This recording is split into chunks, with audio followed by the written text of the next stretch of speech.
The Toyota pit was a hive of activity. Actually going well, managed to get past us, but he's only about a minute or so ahead of us, so we're going to push hard and hopefully catch him.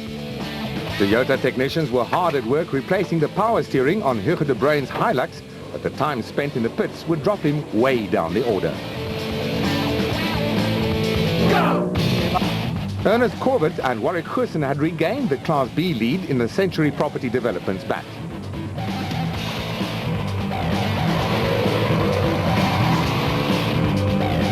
Weir Smith and Minnett were 10th overall and 4th in the special vehicle category on corrected time, but a wiring loom would later short-circuit and force them into retirement.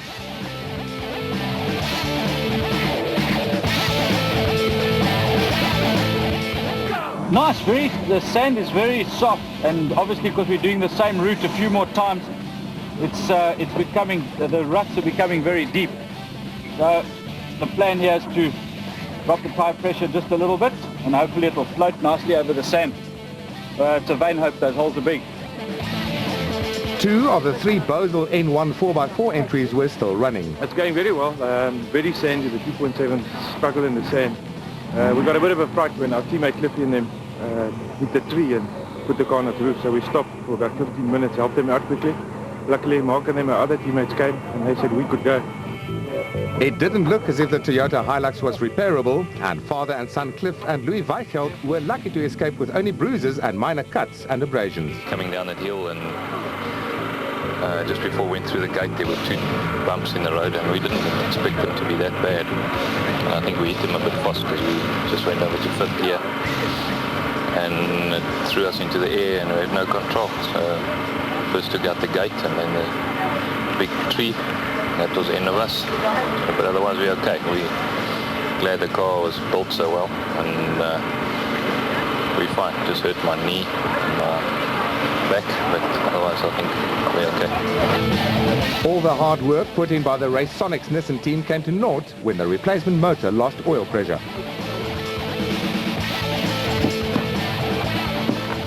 We had a clean run. At the moment we've lost oil pressure, but we're low on oil.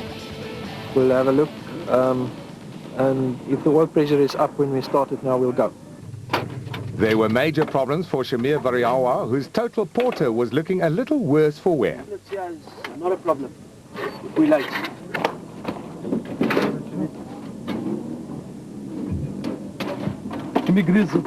We were going along well. We overtook 10 or 12 cars. And there was a place where there were 6 cars stuck. And you couldn't go either way because it was a fence line. And we tried to go over the fence. And it ended up breaking, running around the wheel, bursting the pipes, bursting the calipers, ripping a CV boot. So we had to stop and repair it. And we're trying to change the CV boot right now. So we're right. So let's clean your windscreen and... Off-road newcomers Thomas Rundle and Stavros Yanakis adopted a cautious approach in the Baden Tyre Services Nissan Hardbody. No, it's going very well. We're taking it very easy. We just need to finish this event. A lot of pressure from the sponsors to get the car across the finish line. So yeah, that's what we're doing. We're not pushing it hard at all. Proudly South African Nissan crew Hannes Grobler and François Jordan dominated the Nissan Dealer 400. Sit back and enjoy the ride.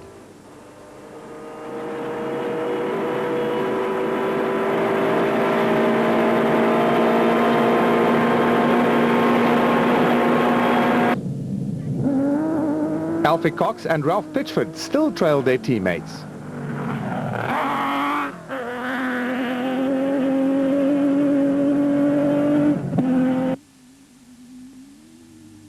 Atang Makhegenene and Bucks Carolyn in the Rapid Total Gymco had matters under control in the special vehicle category. 3 laps of the same loop resulted in deep troughs forming in the thick sand that would make it difficult for the less powerful vehicles.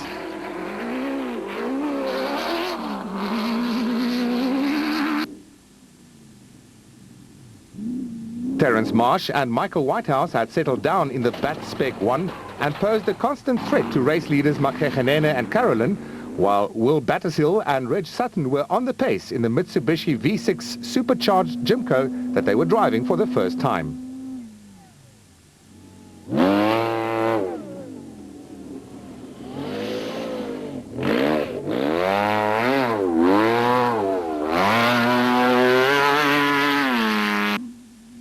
Robert and Gareth Walk had got to grips with a lag from the twin turbos fitted to the Super Pave Chenoweth's Mitsubishi V6 motor and were in a handy fourth overall.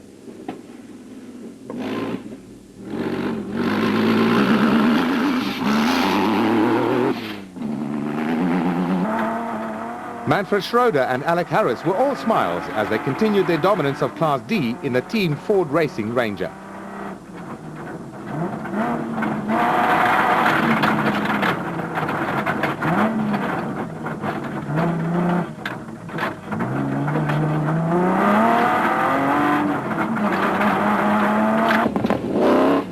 Fellow KwaZulu-Natalians Clint Gibson and Marcel Trethiwi had moved up to 5th overall in the special vehicle category.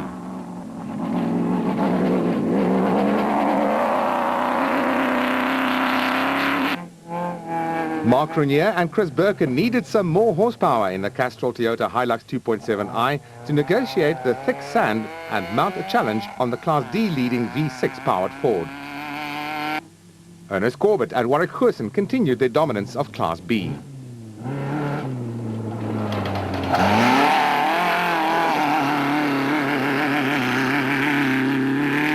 The Century Property Developments crew had a comfortable lead over Evan Hutchison and Trevor Ormerod in the Motor Right Racing bat.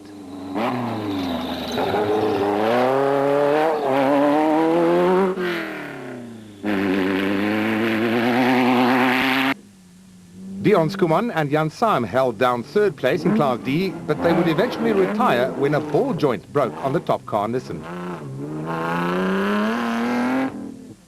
The battle between Gavin Cronje and Robin Houghton in the Castrol Toyota Hilux 2.7i and Giel Nel and Peter Newbury in the Luck ATE Zarco Light raged on, with the crews swapping positions at regular intervals.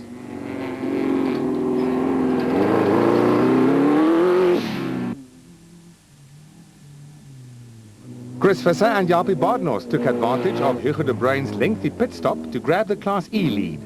They were followed closely by Zane Pierce and Henny Vosloo in the Castrol Toyota Hilux 2.7i and father and son Dirk and Dirk Jr. van Reenen in the Savannah Ford Ranger.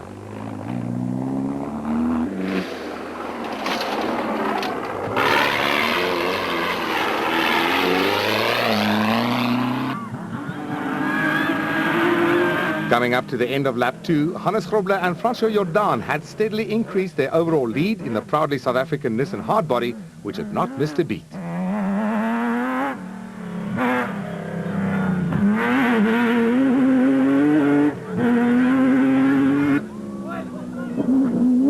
Atang Makhegenene and Brooks Carolyn were the special vehicle and Class A leaders in the total Jimco. A hat-trick of wins on the Nissan Dealer 400 appeared to be firmly in their grip.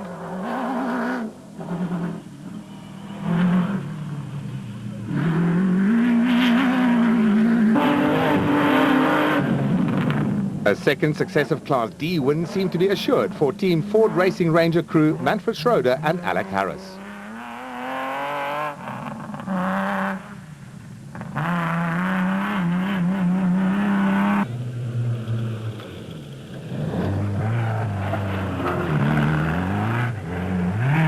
The Class B win was likely to go to Ernest Corbett and Warwick Goosen, provided they stayed out of trouble.